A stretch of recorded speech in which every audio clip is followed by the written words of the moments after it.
आज स्टार्ट होना है, जिसमें आपका रियल एंड कॉम्प्लेक्स नंबर का ये यूनिट है और इसमें एक्सरसाइज 2.1 है। उसको मैं सारे पार्ट्स कोशिश करती हूँ कि आपको हर क्वेश्चन में से एक एक पार्ट आपको एक्सप्लेन कर दूं, लेकिन क्वेश्चन नंबर 1 को मैंने डिटेल से आपके सामने लिख दिया हुआ है। क्वेश्चन नंबर 1 में आइडेंटिफाई ये करना है कि आपने रैशनल और इरेशनल नंबर का बताना है कि कौन से नंबर आपके पास रैशनल नंबर में है और कौन से इरेशनल में है। मैं थोड़ा सा इसको एक्सप्लेन कर दूं तो रैशनल नंबर की डेफिनेशन आप प्रीवियस क्लासेस में पढ़कर आए हुए हैं, इसी तरह आपने इरेशनल को भी पढ़ा हुआ है। थोड़ा सा उसका इंट्रोडक्शन ये है कि rational number as a quotient express किया जा सकता है, जिसको जो फॉर्म दी जाती है वो p बाई क्यू की फॉर्म है। इसमें p और q दोनों ही इंटीजर्स होते हैं और इनको एज ए क्वोशिएंट एक्सप्रेस कर सकते हैं और q is not equal to 0। ये तीन शर्तें हैं रैशनल की, जबकि इरेशनल एक ऐसा नंबर होता है जिसको एज ए क्वोशिएंट आप एक्सप्रेस नहीं कर सकते। तो √3 अगर आपको नजर आ रहा हो, √3 है आपके पास, जब भी आप इसे कैलकुलेटर पे करेंगे तो आपको नजर आएगा कि इसको एज ए क्वोशिएंट आप एक्सप्रेस नहीं कर सकते, तो ये इरेशनल है। 1/6 को देखें तो 1 भी एक इंटीजर है, 6 भी इंटीजर है और ये p बाई क्यू की शक्ल में है और ऐसे एज ए क्वोशिएंट एक्सप्रेस किया जा सकता है। So that is a rational number. Pi का आपको पता है कि ये इरेशनल होता है, इसको कभी भी आप 3.12 गो ऑन रहता है, कंटिन्यूड रहता है, इसलिए इसको भी एज ए क्वोशिएंट एक्सप्रेस नहीं कर सकते, दैट इज इरेशनल नंबर। 15/2 आपको मैंने पहले भी बताया था, 15 is also an integer and 2 is also an integer, दोनों इंटीजर की फॉर्म में और p बाई क्यू की शक्ल में और उसको एज ए क्वोशिएंट एक्सप्रेस किया जा सकता है। So that is a rational number. 7.25 is also a rational number, क्योंकि आप नजर आ रहा होगा कि 7.25 एक टर्मिनेटिंग डेसिमल है, इसको अगर p बाई क्यू की शक्ल में लाया जा सके तो 725/100 इसको भी एज ए क्वोशिएंट एक्सप्रेस किया जा सकता है। So that is also a rational number. √29 आपको नजर आ रहा होगा कि इसको भी एज ए क्वोशिएंट एक्सप्रेस नहीं किया जा सकता, तो ये इरेशनल है। रैशनल और इरेशनल के इस क्वेश्चन नंबर 1 में आप देखें कि ऐसे तमाम नंबर्स जिनको एज ए क्वोशिएंट एक्सप्रेस किया जा सकता है वो रैशनल कहलाएंगे, लेकिन जिनको एज ए क्वोशिएंट एक्सप्रेस नहीं किया जा सकता वो इरेशनल कहलाएंगे। क्वेश्चन नंबर 2 की तरफ चलते हैं। तो क्वेश्चन नंबर 2 में आप लोगों को डिफरेंट किस्म के फ्रैक्शन दिए हुए हैं और इन गिवन फ्रैक्शंस को आपने डेसिमल फ्रैक्शन में शिफ्ट करना है।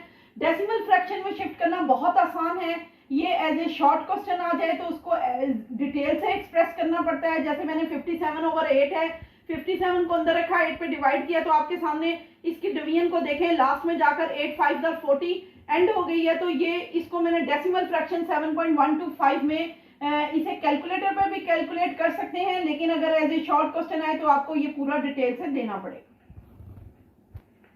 क्वेश्चन नंबर 3 में देखें तो उन्होंने आपसे पूछा हुआ है कि which of the following statement are true and false. True के लिए मैंने t यूज किया है, फॉल्स के लिए मैंने f यूज किया है।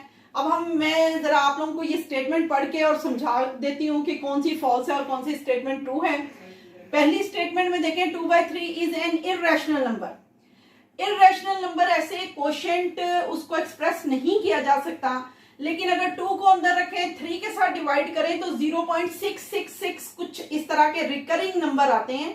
तो ऐसे नंबर्स को हम लोग इरेशनल नहीं कह सकते, ये फॉल्स में आ जाएगा। Pi is an irrational number, ये डॉट लगाने का मतलब ये है कि ये स्टेटमेंट सेम उसी तरह की है कि pi is an irrational number. ये आपको पहले मैंने बता दिया क्वेश्चन नंबर 1 में कि पाई जो है एज ए क्वोशिएंट एक्सप्रेस नहीं होती, इसलिए इसको इरेशनल नंबर ही बोलते हैं, तो ये ट्रू आ जाएगा। 1/9 इज ए टर्मिनेटिंग फ्रैक्शन। आप देखें कि 1 को अंदर रखें, 9 के साथ डिवाइड करें तो ये इस तरह से आएगा कि आपका 0.1111 रिकरिंग में आ जाएगा। तो ये टर्मिनेटिंग कहना इसको गलत है, ये टर्मिनेटिंग नहीं है। आप 1 को अंदर रख के 9 के साथ डिवाइड करें तो ये रिकरिंग में आता है, इसलिए ये टर्मिनेटिंग नहीं हो सकता। टर्मिनेटिंग एक ऐसा फ्रैक्शन होता है, ये मैं आप लोगों को बता दूं कि जो जिसकी डिवीजन एंड हो जाती है और वो few digit after decimal point few digit होते हैं और जिनको काउंट किया जा सकता है उन्हें टर्मिनेटिंग बोलते हैं। और ऐसे नंबर जो कंटिन्यूड हो, जैसे 1 को अंदर रखें, 9 के साथ डिवाइड करें, वो नॉन टर्मिनेटिंग में आ जाते हैं। तो ये रिकरिंग में आता है, इसलिए नॉन टर्मिनेटिंग ही की काइंड है, तो that is a false statement. अब 3/4 इज ए टर्मिनेटिंग फ्रैक्शन। ये सेम वही डॉट लगाने का मतलब ये है कि ऊपर वाली स्टेटमेंट रिपीट हो रही है। 3/4, अगर 3 को अंदर रखें, 4 के साथ डिवाइड करें तो आप देखेंगे कि ये इसकी डिवीजन एंड हो जाती है, तो ये ट्रू स्टेटमेंट है। 4/5 is a recurring fraction. 4/5 is a recurring fraction में आप देखें कि 4 को अंदर रखें, 5 के साथ डिवाइड करें तो 0.8 आता है। तो 0.8 जो है वो टर्मिनेटिंग तो होता है, वो रिकरिंग नहीं होता। रिकरिंग किसको कहते हैं? जिनकी डिवीजन एंड नहीं होती और वो उनका एक सिंगल डिजिट या ब्लॉक ऑफ डिजिट रिपीट होता है। लेकिन यहाँ पर तो 4 को अंदर रखें, 5 के साथ डिवाइड करें तो आप देखें आपका आंसर 0.8 आता है। 0.8 को टर्मिनेटिंग तो कहा जा सकता है, रिकरिंग नहीं कहा जा सकता, इसलिए ये फॉल्स है। क्वेश्चन नंबर 4 में उन्होंने कहा है कि नंबर लाइन पर शो करें इन नंबर्स को। ये आपके सामने नंबर्स दिए हुए हैं, मैंने कोई से 2 पॉइंट उठाए हैं आप लोगों को एक्सप्रेस करने के लिए। यहाँ पर नंबर 2 पार्ट है उसका। नंबर 2 पार्ट में आप देखें तो 4/5 -4/5 माइनस है तो ये समझ आती है ये नेगेटिव साइड का नंबर है जो नंबर लाइन पे शो होगा। लेकिन 4/5 किस हिस्से को शो करता है? अगर आप इस फ्रैक्शन को गौर करें तो ये फ्रैक्शन कौन सा है? Proper fraction. ये प्रॉपर फ्रैक्शन को क्लास 7 में हम लोग बताते होते हैं आप लोगों को कि ये हमेशा 0 और 1 के दरमियान एक्सप्रेस डिपेक्ट किया जाता है। नंबर लाइन के ऊपर इसको डिपेक्ट किया जाता है 0 और 1 के दरमियान। लेकिन 0 और 1 के दरमियान तो ये पॉजिटिव चला जाएगा, 0 और -1 के दरमियान इसको यहां पर शो करेंगे तो 0 और -1 के दरमियान ये आएगा। तो प्रॉपर फ्रैक्शन की तरफ आपने तवज्जो देनी है कि ये फ्रैक्शन कौन सा है? Proper fraction. जिसका न्यूमरेटर छोटा डिनोमिनेटर बड़ा हो उसको क्या कहते हैं? Proper fraction. एंड ये प्रॉपर फ्रैक्शन को एक और चीज आपने ये देखनी है कि वो नेगेटिव है। नंबर लाइन बच्चों आप लोगों को बहुत शुरू से बनानी आती है, जिसमें आपको सबको पता है कि राइट साइडेड सारे इंटीजर क्या होते हैं? पॉजिटिव। लेफ्ट साइडेड सारे इंटीजर क्या होते हैं? नेगेटिव। और बीच में क्या आता है? 0। तो हम लोग ये देखें ये नेगेटिव है तो नेगेटिव साइड पर एक्सप्रेस होगा। और 4/5 चूंकि प्रॉपर फ्रैक्शन है तो ये 0 और -1 के दरमियान शो होगा। तो ये जो 5 डिनोमिनेटर है इसका मतलब है कि इसको 0 और -1 के दरमियान कितने बराबर हिस्सों में तकसीम करना है? 5 बराबर हिस्सों में तकसीम करना है। आप देखें कि ये जो छोटे छोटे मैंने मार्क लगाए हैं 1 2 3 4 और नेक्स्ट वाला जो इंटीजर है वो फाइनल नंबर बन जाता है 5 वाला।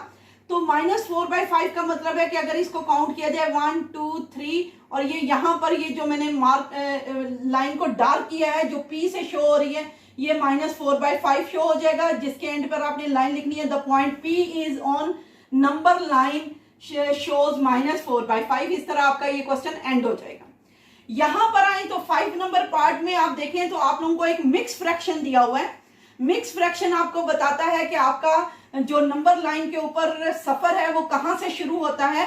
तो 2 होल 3/4 का मतलब ये है कि आपका ये नंबर 2 से शुरू होना है और 3 पे खत्म होना है। यानी 2 से शुरू 2 और 3 के दरमियान ये नंबर एक्सप्रेस होगा और वो कितने बराबर हिस्सों में वो तकसीम होगा? 4 बराबर हिस्सों में तकसीम होगा।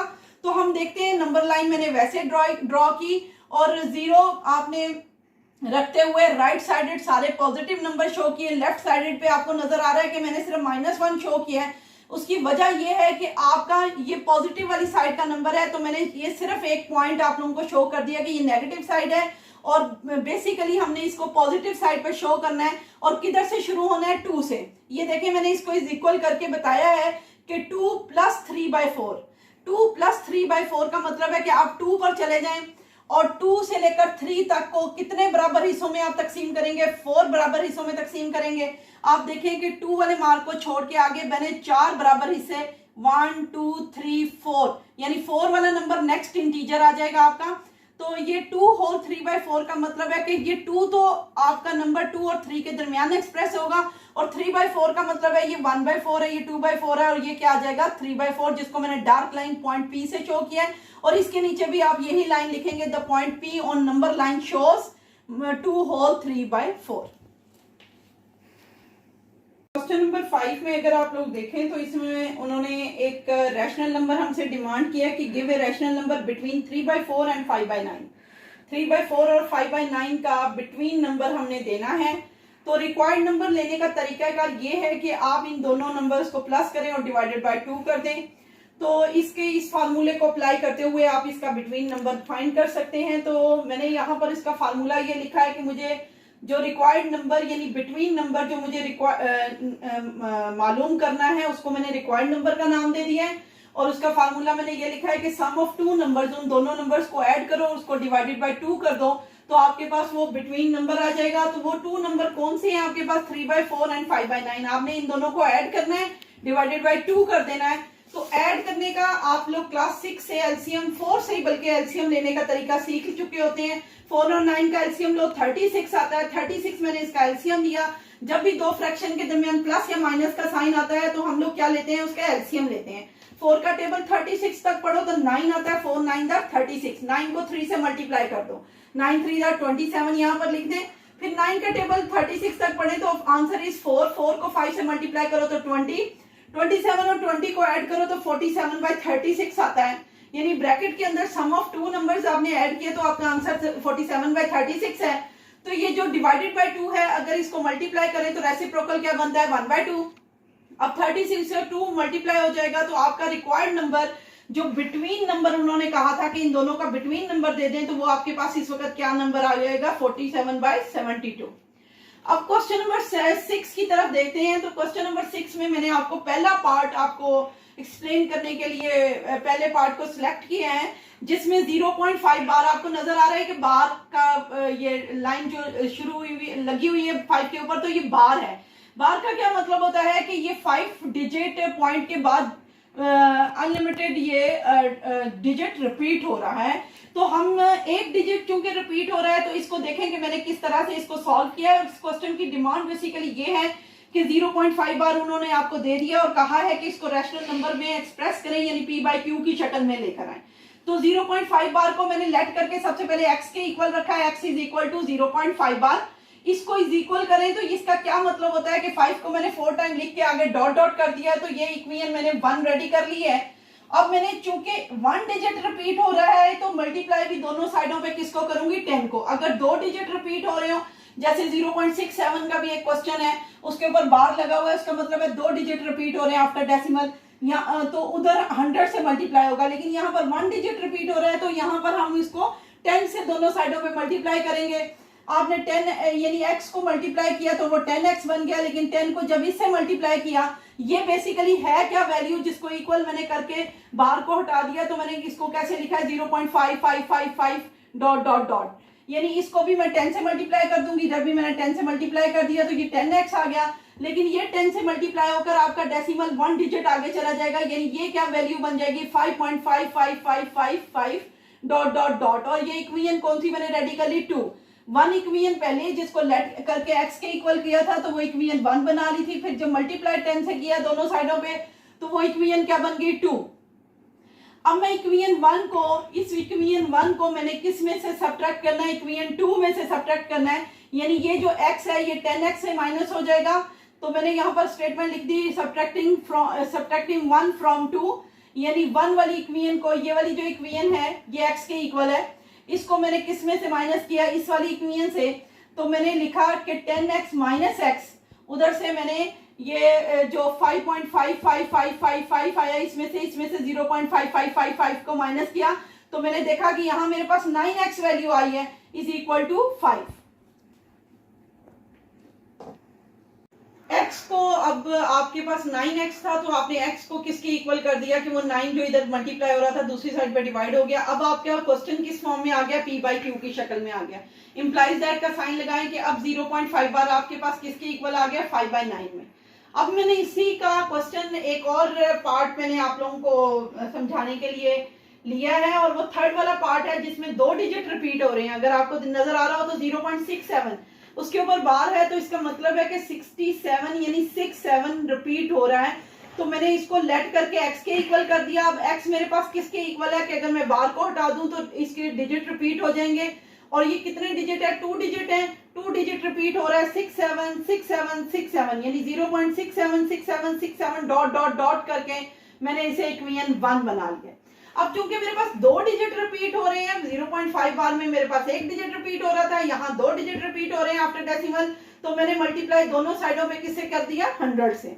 अब दोनों साइडों पे 100 से मल्टीप्लाई होके ये रिजल्ट क्या देगा? 100x, और ये क्या रिजल्ट देगा? इसको 100 से इंटू कर देंगे, तो 100 से मैंने इसको और दोनों साइडों पे मल्टीप्लाई कर दिया, यहाँ 100x आ गया, यहाँ आपका 100 की वजह से 20 आपका डेसिमल अगले नेक्स्ट आगे बढ़ जाएगा, जो क्या बन जाएगा 67.676767 डॉट डॉट डॉट। इसको आपने इक्वियन 2 बना दिया।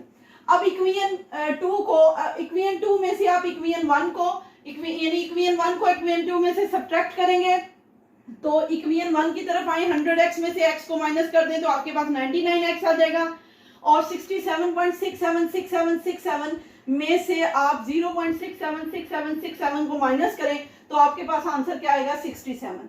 अब ये जो x है इसके साथ 99 मल्टीप्लाई हो रहा है, दूसरी साइड पे डिवाइड हो जाएगा, तो ये कौन सा रैशनल नंबर बन जाएगा 67/99। अब आपके पास एक नंबर जो 0.67 बार वाला नंबर था वो किस नंबर में, रैशनल नंबर में एक्सप्रेस हो गया 67/99। इंप्लाइज दैट का साइन लगा दिया कि 10 आपके पास इस वक्त ये इंप्लाइज दैट ये 0.67 बार किसके इक्वल हो गया 67/99, that is in the form of p/q rational number.